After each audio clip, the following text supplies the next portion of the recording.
If it's Monday, President Trump and French President Emmanuel Macron hold a joint press conference at the White House after meeting about the future of Ukraine and the shifting U.S. approach to the war and its alliances as the world marks 3 years since Russia's invasion.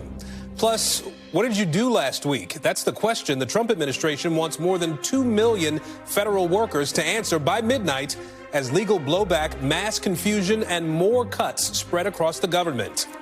And Germany's center-right party wins the most votes in their national election, ousting the current chancellor as support for the far-right surges to its highest level in Germany since World War II.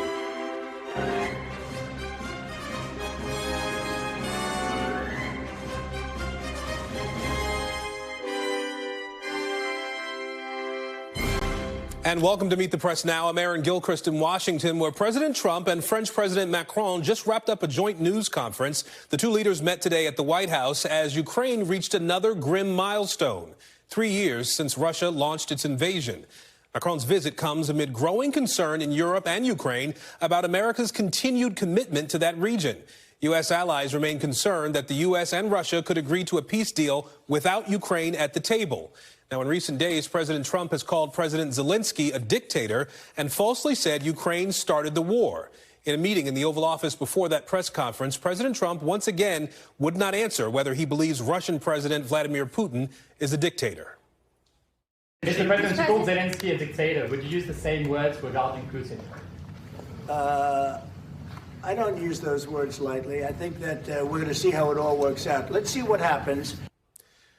Now, President Trump also once again said that he believes that Putin wants a peace deal and that Putin was one of his first calls as president. President Trump said he believes a deal to end the war, as well as a deal for U.S. access to Ukraine's rare earth minerals, could be coming soon. I will be meeting with President Zelensky. In fact, he may come in this week or next week to sign the agreement, and which would be nice. I'd love to meet him. Would meet at the Oval Office. So the agreement's being worked on now. They're very close to a final deal. It'll be a deal with rare earths and various other things. And he would like to come, as I understand it, here to sign it, and that would be great with me. I think the war could end soon. Well, how soon? Within weeks. Now, during both the Oval Office meeting and that joint news conference, President Macron, who wants to be sure that any end to the war comes with security guarantees for Ukraine, touted the importance of U.S. engagement with Russia, and he vowed that Europe will do more to ensure peace and security in the region, something President Trump has been calling for. I think the U.S. and France always stand on the same side, the right side, I would say, of history. Mm-hmm. And this is exactly what is at stake today. Europe is willing to step up, to be a stronger partner, to do more in defense and security for its continent, and as well to be a reliable partner. Now this is a chance. There is a big change because there is a new U.S. administration. So this is a new context. So there is good reason for President Trump to re-engage with President Putin. A lot of my European colleagues are ready to be engaged. But we do need this American backup because this is part of the credibility of the security guarantees, and this is our collective deterrence capacity. Meanwhile, today in Ukraine, several Western leaders gathered in Kyiv to stand alongside President Volodymyr Zelensky to mark the somber anniversary of Russia's invasion, pledging their continued support for Ukraine and honoring the thousands of Ukrainian soldiers killed in the war. Notably absent was a representative from Washington. Now, the U.S. also found itself on opposite sides from its traditional allies at the United Nations today, urging countries to vote against a resolution brought forward by Ukraine and many European countries demanding the withdrawal of Russian forces from Ukraine. Instead, the U.S. offering its own resolution, simply calling for the end of the conflict. Before the international action today, over the weekend, President Zelensky offered a major personal concession, saying he would be willing to give up his presidency in exchange for peace in Ukraine or NATO membership. NBC's Yamiche El-Sindor is at the White House for us today, and NBC's Richard Engel is in Ukraine. Richard, let's start with you here. So, yes, you have to look at the sort of the dynamics of what has just happened here. We had this long scheduled press conference between President Macron and President Trump. As we talked about, it was outlining their visions for peace in Ukraine. President Trump saying that he'll be the guy who brings it over the line. He will bring all the sides together. He will get them to sign a deal. First, he wants President Zelensky to come to the White House to sign this rare earth minerals deal so that the U.S. Interests are secured, U.S. money is secured, and then Europe will take it from there. And President Macron outlined how he wants there to be a peace agreement. After it's signed, then there could be a European role.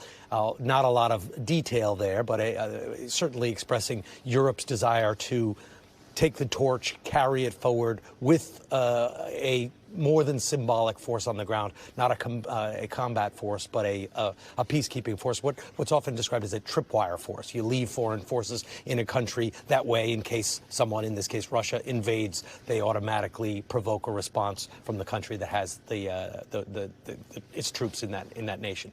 So he said that France is willing to take that kind of agreement. And then in the middle of these remarks, these lines from Vladimir Putin start to drop on the agency, saying that he, too, is interested in minerals deals. Just as President Trump is saying that he wants to see more business with Russia, Vladimir Putin says he's open for business as well, in particular with rare minerals. He said that he has not discussed all of the details of the particular agreement with President Trump and that their next conversations will be focused on bilateral issues. So I think he was not going so far to say that he accepts European peacekeepers, but he did say he accepts a European role in the peace process for Ukraine. All right, Richard Engel for us in Ukraine today. Let's turn to Yamiche Alcindor now at the White House. Yamiche, what's your main takeaways? You were listening to that news conference with the two presidents a little while ago. Did it sound like President Macron was able to sway President Trump's views on the war at this point? Well, it didn't sound like that. And the main takeaways are both domestic and foreign. On the domestic front, it was interesting to hear President Trump throw his support even more behind the Department of Government Efficiency and these emails demanding really federal workers send in their accomplishments. There had been some questions of whether or not people might get fired for not responding to that, and the president hinting at that. So that was very interesting. But of course, on the global front, the idea that President Trump was saying essentially the same things that he was saying before he met with Macron, saying that he believes Russia wants to see peace, that they want to end this war in Ukraine. Macron was saying things that sounded really deferential to President Trump in some ways, saying he didn't want to give him advice, but also saying that he doesn't really trust Russian President Vladimir Putin, saying that he spoke to him for 7 hours before he invaded Ukraine 3 years ago, and that he still decided to invade Ukraine. But the more interesting thing happened actually in the Oval Office, where Emmanuel Macron interrupted President Trump to correct him when he was talking about loans to Ukraine. Watch that moment. Europe is loaning the money to Ukraine. They get their money back. No, in fact, to be frank, we paid 60% of the total default. So really interesting. That's a rare moment where you see a foreign leader correcting and interrupting President Trump, Aaron. Yamiche, what do we know about the progress at this point on this rare earth mineral deal? The president did reference that he's hoping that he's going to sign something with President Zelensky here soon. What do you know? Well, President Trump is saying that they are close to having a deal on this rare minerals agreement. The president saying that that is really going to be looked at as a reimbursement because the U.S. has given Ukraine a lot of money in order to stave off and fight Russia. The Ukrainian president, Volodymyr Zelensky, has been saying that he wants to see an agreement and thinks that the details are really important. So it's not clear whether or not that deal will close anytime soon, but the president's saying it could be soon, Aaron. At the same time, Yamiche, we know that President Trump also met virtually with the G7 leaders today, in addition to President Macron. What do we know about how that meeting played out, sort of end results in that? What's President Trump's relationship like with the G7 now in the second term? It's really interesting because French President Emmanuel Macron called the meeting perfect when asked about it here at the White House. President Trump also sort of echoed that, saying that it was a very good meeting. But here's the details that aren't being talked about. President Trump is talking about readmitting Russia into the G7. That used to be the G8. Russia was kicked out because they invaded Crimea back in 2014 by the Obama administration. So it's really interesting to see President Trump say, yes, this is a group that I'm getting along with, when in fact he's trying to expand the group and include Russia, which of course is still in that war with Ukraine for invading it a second time. Aaron. Yeah, definitely going to be something to watch to see how that all plays out. I do want to ask you too, Yamiche, we know the president's going to meet with the UK Prime Minister later this week. Mr. Starmer does not have the type of relationship with President Trump that Macron does. He's new to that job, obviously. What should we expect? Very interesting to see what happens when he comes to the White House. The UK Prime Minister has a frosty relationship with President Trump, frostier at least than the French president. At one point, the UK Prime Minister Starmer was saying that he disagrees with the fact that President Trump was calling the president of Ukraine a dictator. The other thing is that President Trump, back in October 2024, accused the UK Prime Minister of interfering with the U.S. election, saying that he wanted to boost his former, of course, rival, former Vice President Kamala Harris. I should also point out that Elon Musk has also been very, very critical of British leaders, saying that they are a police state. So even though that's not President Trump saying that, of course, he's now a very close ally to the president. So very much interesting to see what's going to happen when he comes to the White House later this week, Aaron. I do want to back up a little bit, too, Yamiche, and ask you about what happened at the United Nations today. We saw one resolution to begin with, and then another resolution. Odd that the Trump administration didn't go along with the initial resolution to support Ukraine, right, on this third anniversary. That's right. On this third anniversary of Russia invading Ukraine, there was this resolution put up that was saying that the territories and the lines, the integral territories of Ukraine should be respected, that their borders should be respected. But the White House and Trump administration didn't want to sign on to that. Instead, they put up a competing resolution. Their resolution did not have the fact that Ukraine's borders should be basically respected. So it's very interesting because, of course, President Trump has said, and at least some of the White House officials here have said, that maybe Ukraine will have to give up some territory in this fight and give back, or I should say not give back, but really concede some territory to Russia. So very interesting to see that the U.S. is taking that official point at the United Nations, Aaron. Yeah, to be continued for sure. Yamiche El-Sindor for us at her post at the White House today. Yamiche, thank you. And coming up, firing back. Federal workers sue over the Trump administration's threats to fire them, accusing Elon Musk of attempting one of the, quote, most massive employment frauds in U.S. history. That as the Pentagon grapples with a purge of its top leadership. Plus, President Trump taps a conservative media personality to fill a key national security role, breaking a long-standing tradition in FBI leadership. You're watching Meet the Press now.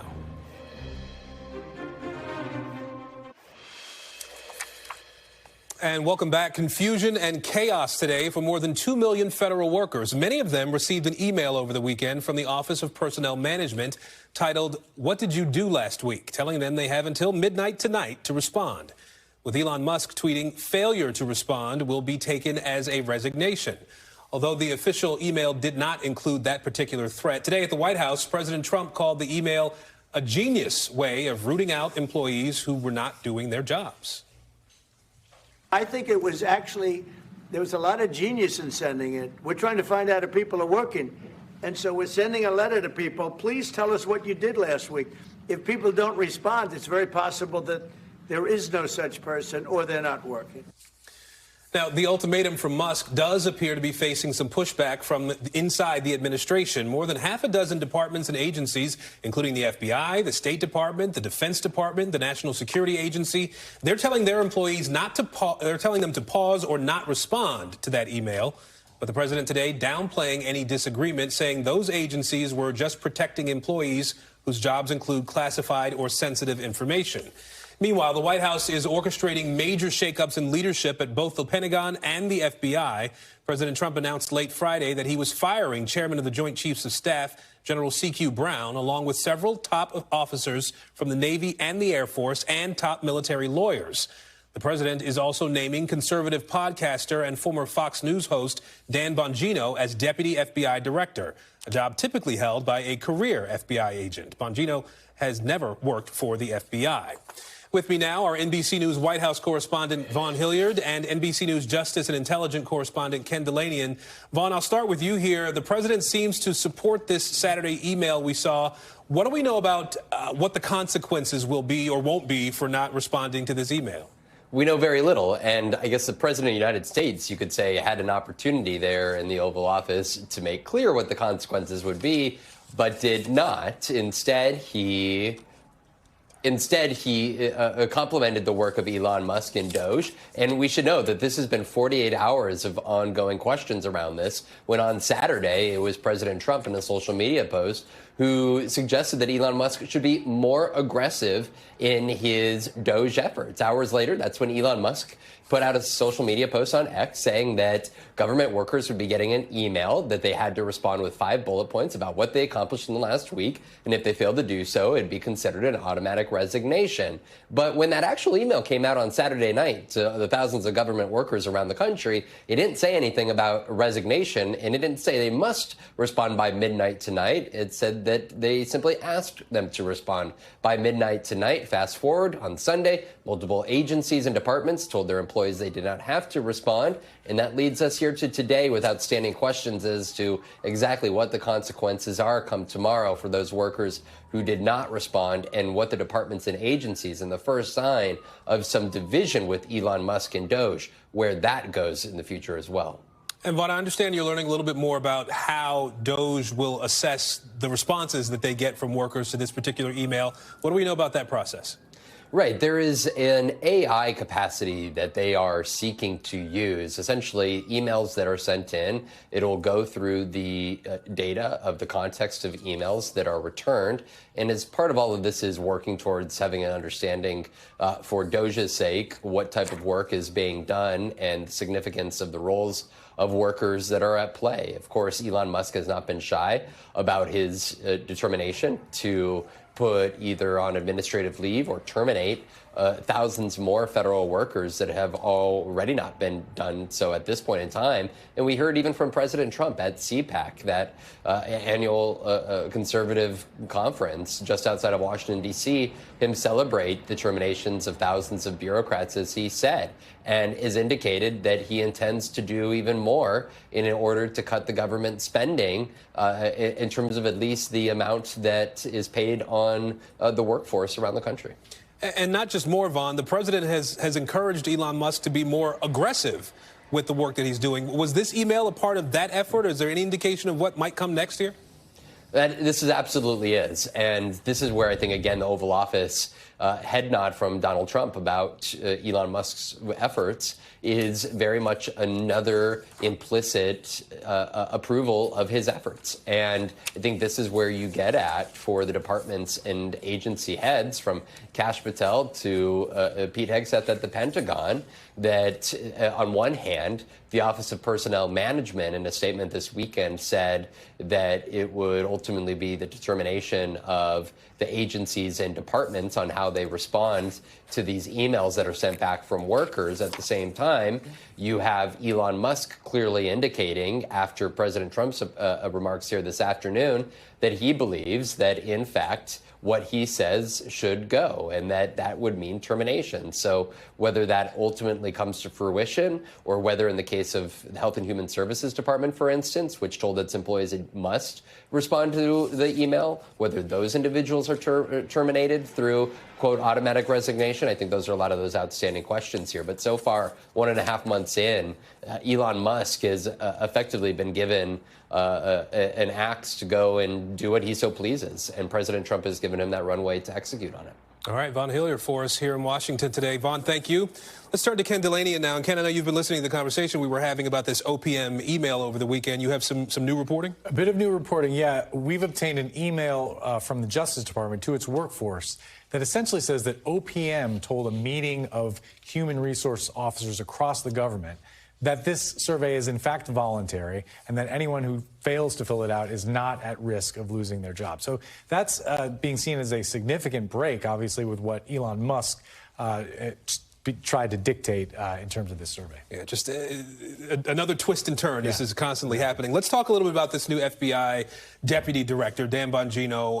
Well, first, let's talk about the deputy director position, the responsibilities that fall to that person. Right, it's not a job most Americans have spent any time considering, but it's a really important job. Some FBI officials tell me it's more important than the director because the deputy actually runs the bureau, is actually in charge of operations, supervises the special agents who are in charge of the field offices, has hands on some of the most sensitive intelligence in the government.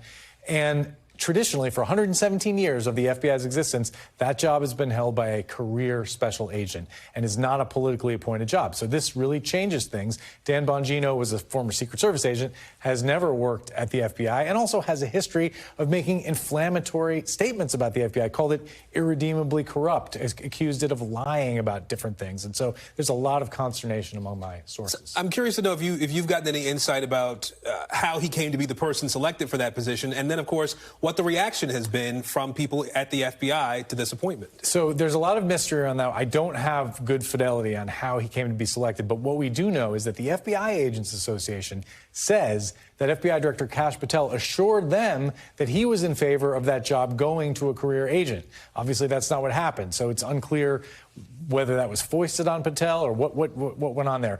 In terms of reaction, look, really dismay and consternation and concern among people across the political spectrum within the FBI. The FBI is a conservative organization. It's not about politics. It's about their concern that this appointment erodes the traditional independence of the FBI, threatens to make it essentially a political tool of the Trump administration. All right, we'll be watching for new developments on that, Ken Delaney, and thank you. You bet.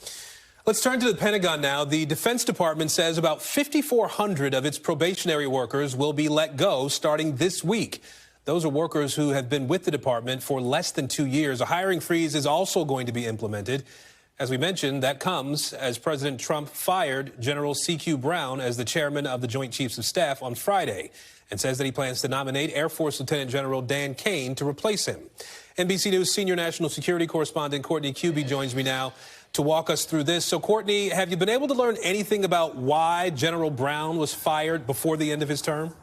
No, we haven't actually. So, I mean, look, the reality is, Aaron, we've not gotten any actual reason for why he or the other general officers and flag officers were fired late on a Friday night. But the Secretary of Defense, Pete Hegseth, in his book and in interviews before he became Secretary of Defense, was very honest about it and was very forthcoming about the fact that he thought that General Brown should be fired. And he pointed to his support for diversity, equity, and inclusion initiatives during his time as the Air Force Chief of Staff and then even into his time as Chairman of the Joint Chiefs. But, Aaron, what's really important to point out here is General Brown, in both of those jobs, and frankly, in his previous jobs in command, the military is run by civilian leaders. That is the law. So when there is a policy that is implemented, the military leaders, yes, they give their best advice, but they carry out those policies. That was what he was doing in these jobs. So if, in fact, he was carrying out diversity initiatives or he was implementing the policies, those were the ones that were provided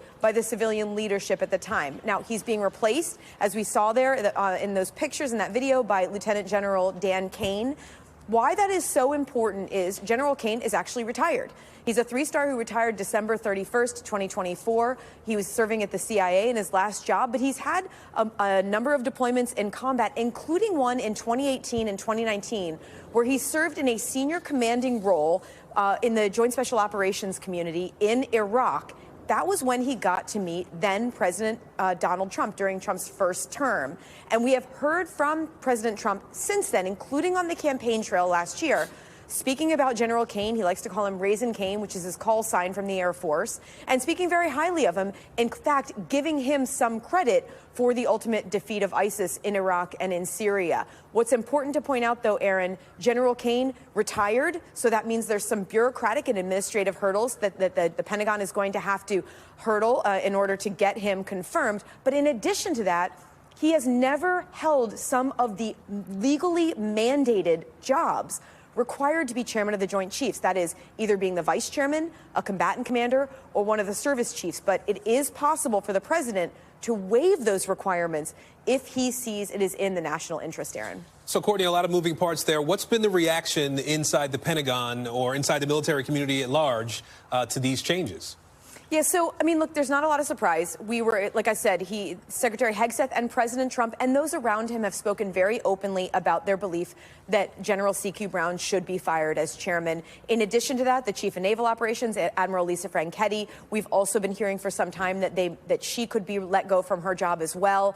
But some of the others were a little bit of a surprise. And the one the firings from Friday night that really have caused the most waves, I would say, around here are the JAGs. So these are the top attorneys for each of the services, Army, Navy, and the Air Force JAGs. They were fired. Why that is causing so much concern around here is because of something that Secretary Hegseth said on Fox News on Sunday, when he said that generals and admirals needed to be removed if they could potentially essentially be road bumps or roadblocks to something, a policy that the president wanted to carry out. That has people around here really talking. Now, I need to say, all of these people, this is all within the law. President Trump, Secretary Hegseth, they have the right to have the military leaders in these jobs that they choose. But the manner in which this is done and the fact that there has not been any real reason, merit-based reason for these individuals to be fired, that's one of the things that has people here at the Pentagon talking, Aaron. And that seems to be the through line in a lot of what we've been seeing happen over the last month, Courtney. I do want to ask you about your exclusive reporting on this potential shift in coming with the U.S. military presence in Africa in particular. Walk us through that. Yeah, so U.S. Africa Command, it's been a command since about 2008. It was fully operational then. There is some consideration right now by the Trump administration to essentially eliminate Africa Command and to fold it in under U.S. European Command. Now, Aaron, that is where it started. As I said, 2007, 2008, that was when Africa Command became a combatant command. And before that, it fell basically under EUCOM and a little bit under Central Command, the Middle East Command. The idea here is they could move it back under European Command as a three-star command or sort of a sub-command of EUCOM. The concern here is that if they do that, it would make it easier for the Trump administration to pull some troops out of Africa Command. They wouldn't have a four-star necessarily pushing back against it. And that if the U.S. military's presence on the continent is decreased, it could open a vacuum for some adversaries like China or Russia to move in and take additional land or increase their influence on the African continent. But the reality is there are other people who are saying, look, this could break down in some of their bureaucracy and may not be the worst idea after all, Aaron. All right. Courtney Kube for us at the Pentagon today. Courtney, thank you. Thanks. And up next, House Republican leaders are trying to move forward with President Trump's legislative agenda, but not everyone in the party is totally on board with the plan. I'll talk to a key Republican about where she stands with a vote set to perhaps happen as early as tomorrow. You're watching Meet the Press now.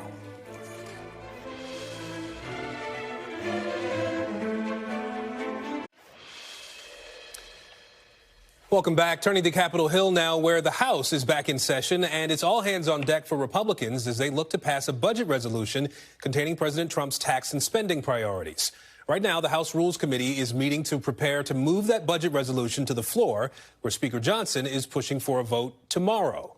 But there are many members across the political spectrum who are not quite on board yet, and very little room for error with a slim Republican majority. While some on the right are holding out for more spending cuts, many moderates are also holding out their support over potential cuts to Medicaid. With a narrow majority, Speaker Mike Johnson likely can't afford to lose more than 2 Republican votes.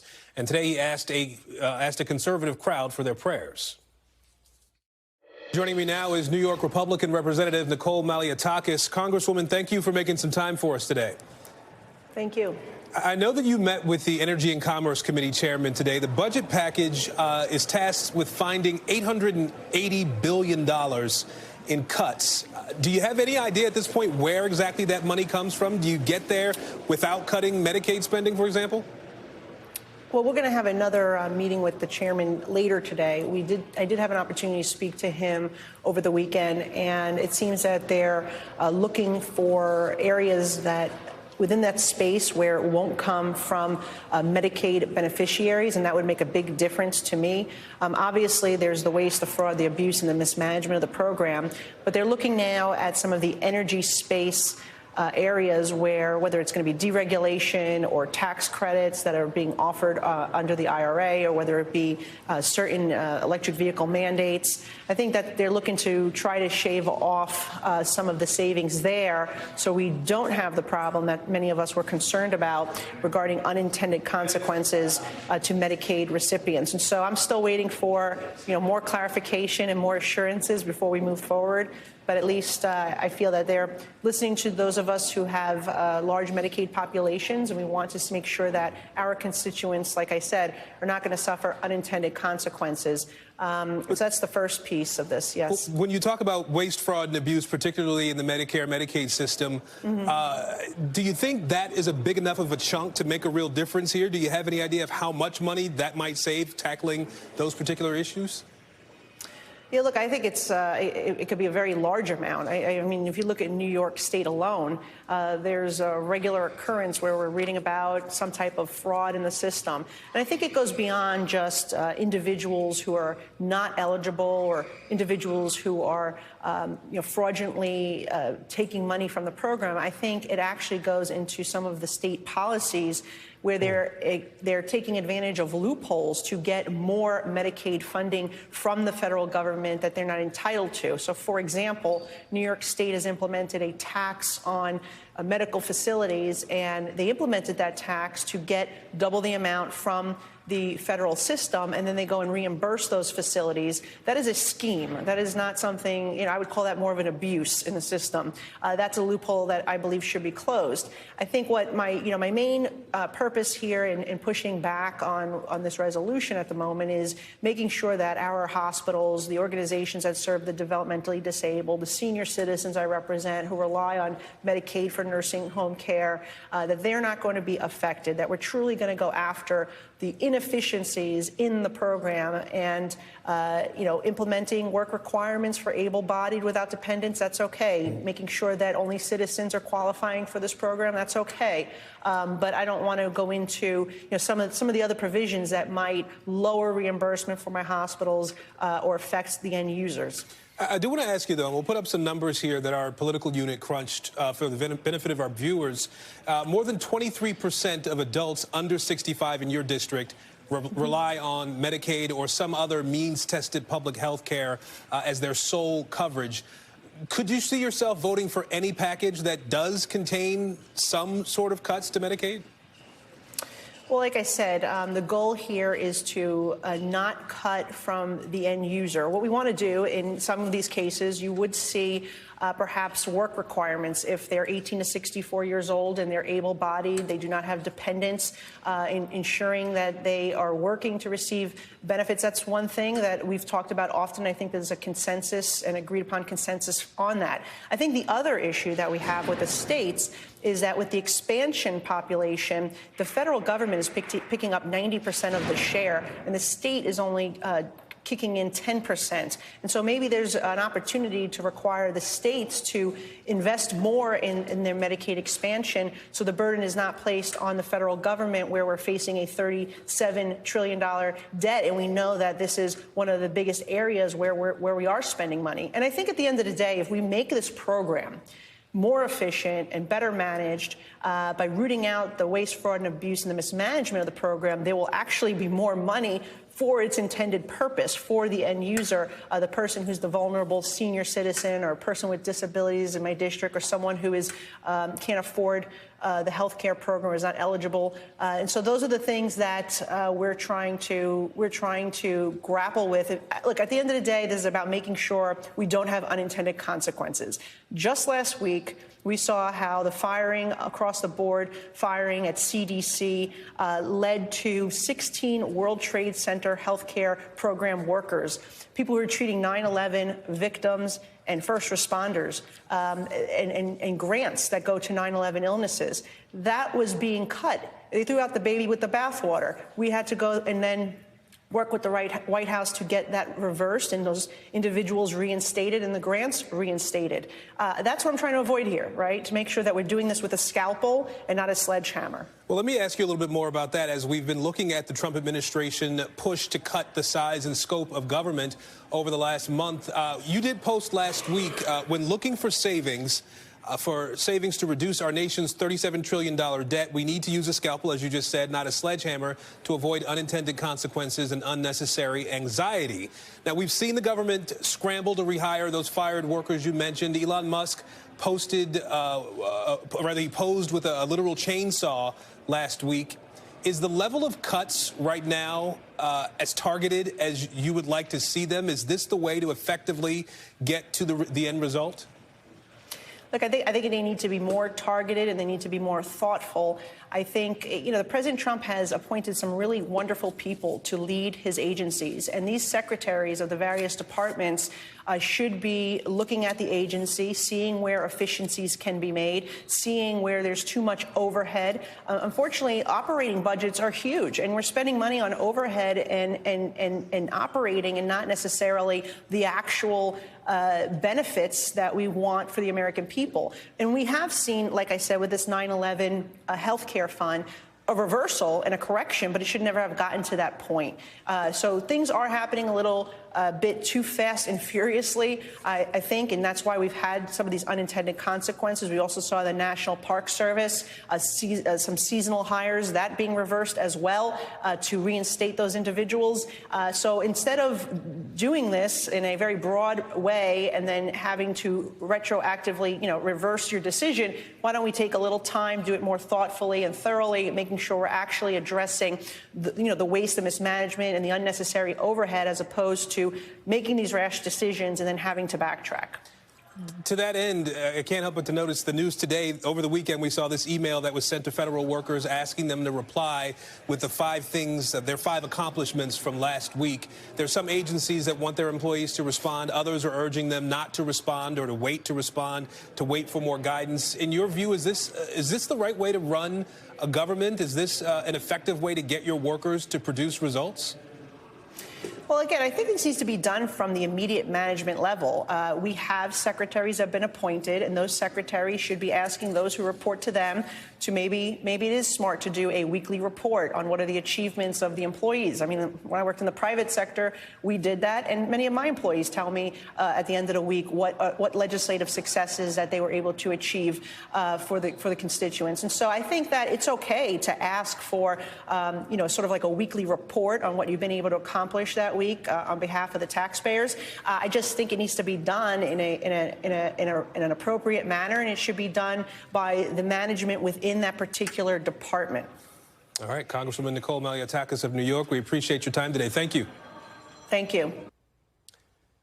And joining me now on set, Leanne Caldwell, Chief Washington Correspondent for Puck, Kimberly Atkins-Storr, Senior Opinion Writer for the Boston Globe and an NBC News contributor, and Stephen Hayes, Editor and CEO of The Dispatch. He's also an NBC News political analyst. Leanne, I'll start with you here in the conversation we just had with the Congresswoman. I wonder what your take is on what we heard from her as it relates to the budget resolution, as it relates to the sledgehammer that we've referenced to being taken to the federal workforce and to federal spending. Is her sort of moderating tone one that has any resonance here in Washington, or does she need to be willing to start a fire to get someone to sort of fall in line with her thinking? Well, I would even argue that for her, coming out publicly and talking to the press is her version of starting a fire. She's not someone who usually does that. What she is trying to do is affect change in the Speaker Johnson's sphere of moving forward on this budget framework. And that is her talking about the Medicaid, and she is being told that cuts are going to come from elsewhere, that people who receive Medicaid will not be impacted directly. Finding $880 billion worth of savings from waste, fraud, and abuse in the Medicaid program, she might think that that's progress, but that is not going to happen. Yeah, no. So, Speaker Johnson is telling people that this is just a first step. Don't worry, we will protect you moving forward, and all the things that could hurt you in your reelection. Let's just get past this first step and this vote this week. But there are some very strong political consequences for some of these members. Maybe not on like the DOGE stuff, but when it comes to things that are impacting their constituents directly, absolutely. So does she stay out on a limb by herself here? Do you anticipate you'll see more people getting in front of the cameras like she did today? People who wouldn't normally do that. Yeah, I think that Well, we'll see. Yeah, we'll see. You know, crossing Speaker Johnson is something different than crossing Donald Trump, too. To that end, Stephen, we saw with President Biden where some of the things that he tried to do weren't necessarily getting the sort of resonance and support that he wanted, and he would be willing to make a deal in Congress. He would pare down some of his efforts there. That is not Donald Trump's style. What do you anticipate happening on the Hill here? Look at all these conversations that Donald Trump has had with congressional leaders, both in the Senate and the House. He has given them basically one charge: get this done. He doesn't care about the process. He doesn't care whether it's one bill or two bills. He doesn't care about the actual numbers. He doesn't care about any of this stuff. He just wants something done that he can go to the White House and have a ceremony about. Remember, when the House of Republicans back in Donald Trump's, or the House of Representatives, the Republicans in the House, repealed Obamacare, and it hadn't yet gone to the Senate, Donald Trump's White House held a ceremony, complete with the Marine Corps band, celebrating the end of Obamacare. Senate hadn't even acted yet. Donald Trump wants the ceremony. He doesn't care about the policy stuff. To Leanne's point, I think it's a really important point. What we're talking about here is pennies on the dollar. If you're talking about balancing the budget, if you're talking about eliminating the deficit, as Donald Trump has, Donald Trump and Elon Musk both in recent days have evoked the possibility of balancing the budget. That's not happening with waste, fraud, and abuse. If we could have done that by eliminating waste, fraud, and abuse, that would have happened a long time ago. If there's waste, fraud, and abuse, go after it. But it's not going to solve the problems, and some of these cuts are going to have political impact. Kimberly, March 14th. We were looking at the government running out of money. Right now, Republicans are spending a lot of time working through conversations around this resolution. Are we going to have a government shutdown? I don't know. I don't predict that in the best of times, let alone in the worst of times. But what I do know is that politically, as we're talking about all these nuances and the difference between what Congress can do and others don't, who doesn't care about that are Americans, our constituents, people who rely on Medicaid. And there are many, many districts where it is Republican-controlled districts where a disproportionate percent of people are on Medicaid or their family members are on Medicaid, and they are showing up at district offices and they are saying, no, do not cut this. I mean, for the Congresswoman to say, well, maybe we can expand, do Medicaid expansions in states. That's what Republicans in states have been running against for 20 plus years. The 20 plus years I've been in Washington, almost 20 years I've been in Washington anyway. Are they going to do some big abrupt turnaround? No. This is going to hurt Republicans up and down, regardless of whether Elon Musk is doing it, DOGE is doing it, Congress is doing it in a budget. And that is the biggest problem that Republicans have right now, the reaction that's having. They won't just be able to say, oh, Congress didn't do this, because it's Congress's duty to be protecting them in these districts. So I think that if Donald Trump doesn't care about that, he should be. But there does need to be a deal to fund the government eventually. Well, yes. There needs to be a deal to do that. Democrats are probably going to want some language about DOGE and trying to put some controls around that. Republicans are probably not going to go for that. But I think the damage that a government shutdown can do pales in comparison to the damage that we are seeing DOGE carry out right now, even in its form that has not been blessed either legally or constitutionally. Americans are already feeling that. They are seeing the unfairness in it. They are seeing the impact of what happens. They are not going to separate that between this and the shutdown. They will see that as just another parade of horribles that have befallen since January 20th. And that is what they're going to react to. And they're going to hold everybody who is in a position of power to stop it responsible. So, Leanne, we saw some pretty loud reaction from some town halls in red districts and blue districts over the weekend, over the last several days. I want to play some sound from Republican Glenn Grothman's district about questions about Elon Musk. Listen to this. So I would like to know what you feel in this issue of an unelected person having so much power. And again, getting back to our Constitution. He does not have the ability to do any actions on his own. He just the things he does is with the assent of the President of the United States. So this is in Wisconsin, Leanne. Is that consistent with what you would expect? Is this the sort of reaction you'd expect to see? Is it bigger? Could this be something that we're only hearing from sort of small pockets as these things pop up and get people's attention? Well, the list of members of Congress who have heard from their constituents over the last week when they were home is quite long. Local media has been covering this. Previously, before they were home, they were hearing about it through the Capitol switchboard, where phones were off the hook. You know, the sort of political and electoral impact this will have in the midterm elections in 2026, we'll see. Well, there's probably going to be 5,000 other controversies between now and then. But Democrats believe now that Elon Musk is kind of the new villain for them, and that it is effective in their messaging, that it resonates with voters.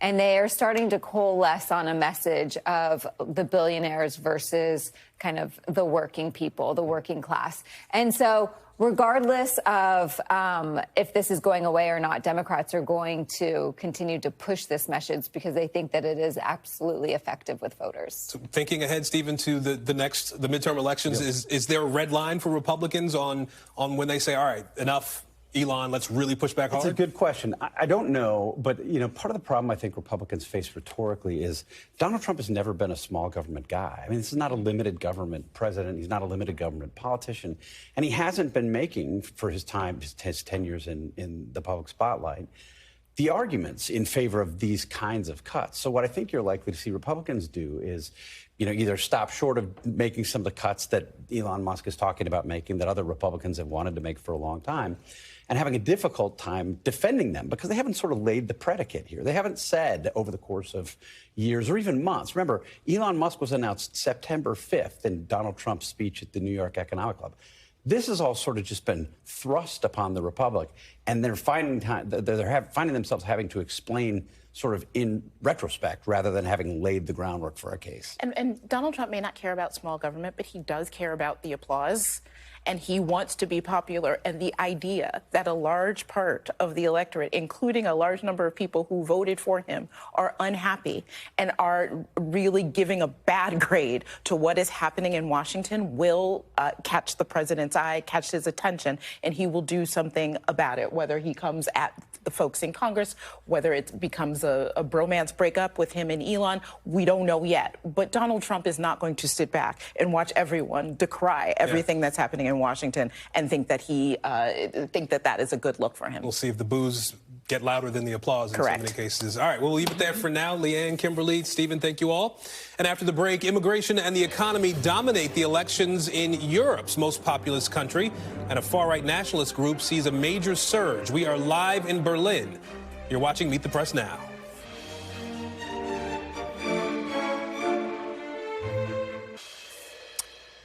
Welcome back. We turn to Germany now and the results of this weekend's elections. The center-right Conservative Party won the most votes, ousting the ruling center-left party, with the far-right party coming in second place.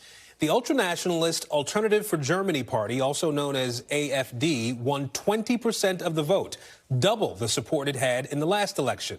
It's the strongest showing for a far-right party in Germany since World War II. The AfD is known for its anti-immigration policies and is under surveillance by German intelligence over suspected far-right extremism, and was praised by both Vice President J.D. Vance and Elon Musk in the days leading up to the election. Joining me now is NBC's Raf Sanchez in Berlin, where he's been watching these developments. Raf, we know that some far-right and some leftist parties made major gains on Sunday, but walk me through your biggest takeaways from this election.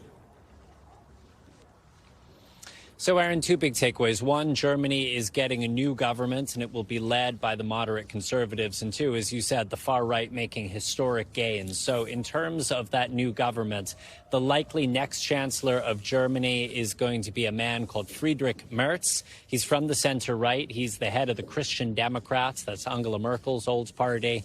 And he is in many ways a pretty traditional European conservative, but he is taking power at a deeply abnormal moment in the relationship between the United States and Europe. Merz, almost immediately after the exit polls announced that he had won, said that he feels the Trump administration does not care about Europe and that it will be his top priority to strengthen Europe so that it can forge an independent path from the United States.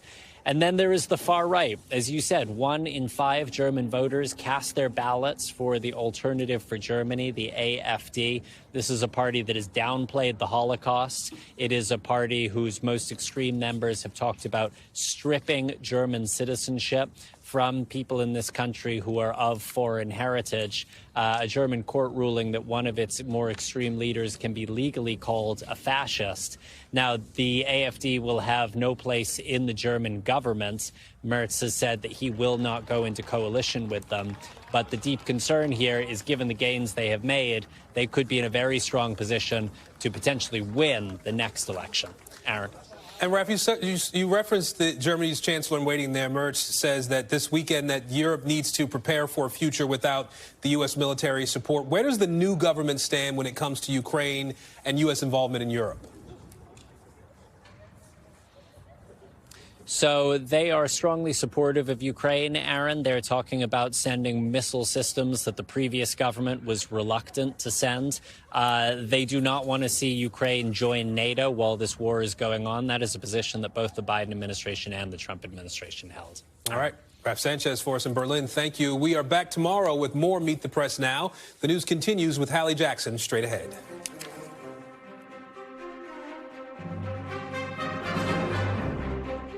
Thanks for watching. Stay updated about breaking news and top stories on the NBC News app or follow us on social media.